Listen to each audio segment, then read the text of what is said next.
Good morning, KASM listeners. This is Ryan Rothstein, the Wildlife Habitat Specialist with Stearns County Soil and Water Conservation District, and this is your weekly conservation report. I've got a lot to cover this week, so I'm just going to get right to it.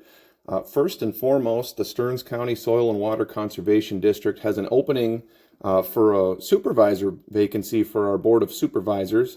This individual would be for Area 1, which covers the townships of Ashley, Sauk Center, Melrose, Millwood, Raymond, Getty, Grove, and Oak townships, along with the cities of Sauk Center, Melrose, Meyer Grove, Greenwald, New Munich, St. Rosa, and Freeport. So if you are an interested individual that lives in this area and you'd like to be a part of overseeing the Stearns County Soil and Water Conservation District, this could be a good opportunity for you. Essentially, you would need to be available for the monthly board meetings, which are the second Tuesday of the month typically. And we are just now saying goodbye to our supervisor, Chuck Uphoff, who served for over 25 years as of June 30th this year. So we really appreciate everything Chuck has done for the district, but he's decided that it's time to retire, and we thank him for his service, and we are now looking for somebody to fill that vacancy. So if you live in that northwest part of Stearns County and you're interested, application information is available on the Stearns County SWCD website, or you can always call our office to ask for information at 320-251-7800, extension 3. We also have a Shoreline Restoration bus tour coming up in July here, and that will be held on July 23rd, and it'll be traveling around Lake Coronis and Rice Lake.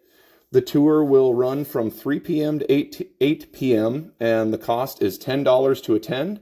We're asking that folks that would like to attend RSVP by Thursday, July 18th, and you can find more information about that at our website at www.stearnscountyswcd.net/shoreline tour. And that'll kick off at Veterans Park in Paynesville. Registration starts at about 3 p.m. and there will be a short presentation about the importance of shoreline restoration. Following that, the coach bus will take participants around Rice Lake and Lake Coronis to see firsthand how private residences have implemented these practices on their shorelines to improve water quality and create some aesthetic beauty with wildflower plantings. The things you'll learn on this tour include the benefits of natural buffers and native plantings for stabilizing shorelines and preventing soil loss. And you'll also learn how rain gardens and native vegetation filter runoff, which helps to keep pollutants out of our lakes and rivers. And you'll also learn how to create healthy habitats that provide food and shelter for a lot of different wildlife species, particularly pollinators. This tour will be led by Greg Berg, our riparian resources specialist with Stearns County SWCD. And there will also be support from Meeker SWCD and the North Fork of the Crow River. There will be a light meal of sub sandwiches and water and chips, and that will be served when the tour concludes around 7:30 p.m. at the Veterans Park Shelter. Again, you can find more information online about that at www.stearnscountyswcd.net/shoreline tour. And you can always call our office for that as well for more information at 320-251-7800, extension 3. The other things I'd like to talk to you about today are Woodland Stewardship Plans, which is for anybody that has at least 20 acres of woodland on their property. And these can be a real benefit to you as a private landowner. I come across a lot of landowners that love their woods. They're very proud of them, but they don't necessarily know what they all have in them. And a woodland stewardship plan can be a great way to learn exactly what's in your woods. What type of species do you have? What type of plant communities do you have? How much wood is in there? And then it's another great way to get some custom tailored information to reach your management goals, whether you're looking for better deer habitat or you're looking to make some income off the timber.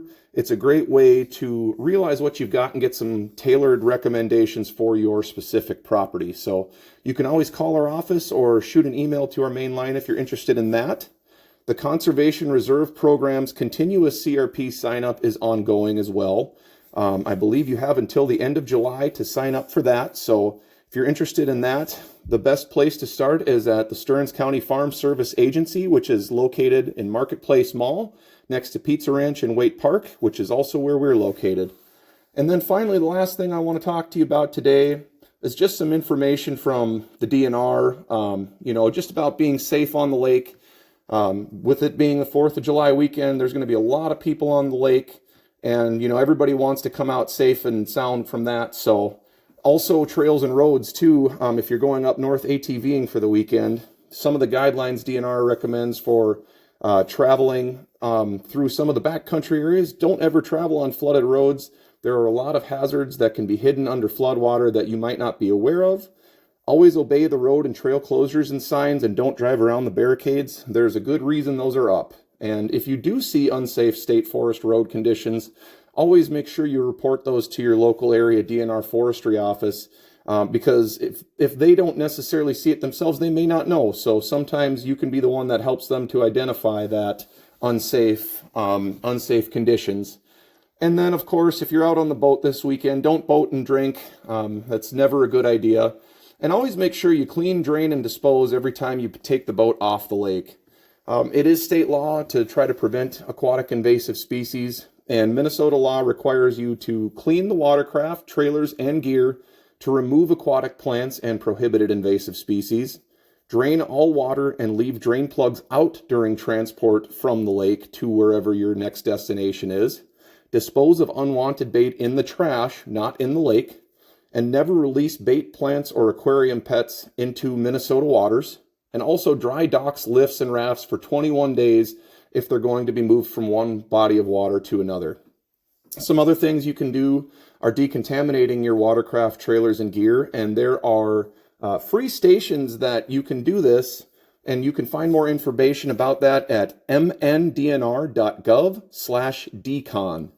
You can also spray watercraft, trailers, and gear with high-pressure water or rinse with very hot water for at least 2 minutes at 120 degrees or at least 10 seconds at 140 degrees.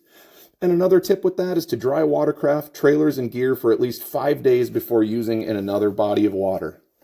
Well, that's all I've got for you this week, so thanks for joining me for our conservation report. I am Ryan Rothstein, and I am a wildlife habitat specialist with the Stearns County Soil and Water Conservation District. If you ever have any questions for us about wildlife habitat or how you can get more of it on your land, you can always call our office at 320-251-7800, extension 3. And I thank you for joining me, and have a safe and happy 4th of July weekend.